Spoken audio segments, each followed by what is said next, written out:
Hello everyone, আসসালামু আলাইকুম। সবাই কেমন আছেন? আশা করি ভালো আছেন। তো আজকে বের হলাম আপনাদের সাথে কিছু কথা শেয়ার করব।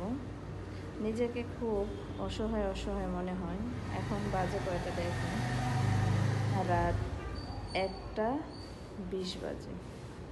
এই যে মোবাইলে এখানে 1:17 বাজে, এই যে দেখেন এই কোনায় 1:17 বাজে। তাই তো ছেলে বসে বসে পড়তেছে, ঘরে ওর বাবা ঘুমাইতেছে, এই জন্য বাইরে বসে বসে পড়তেছে। এক রুম, যেহেতু এক রুমের ভিতরে, ঘরের ভিতরে আলো জ্বালায় রাখলে ওর বাবা সকালে কাজে যেতে পারবে না, এই জন্য বসে বসে পড়তেছে।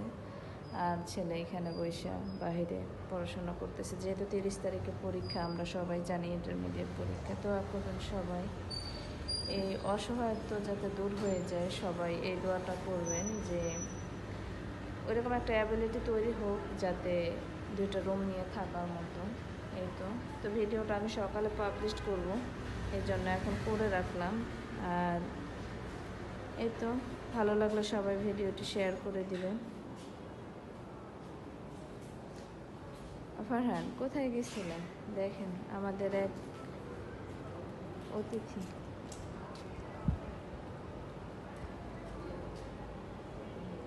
ওরা কোথা থেকে যেন আসলো। তো সবাই ভালো থাকবেন, দোয়া রাখবেন। আসসালামু আলাইকুম।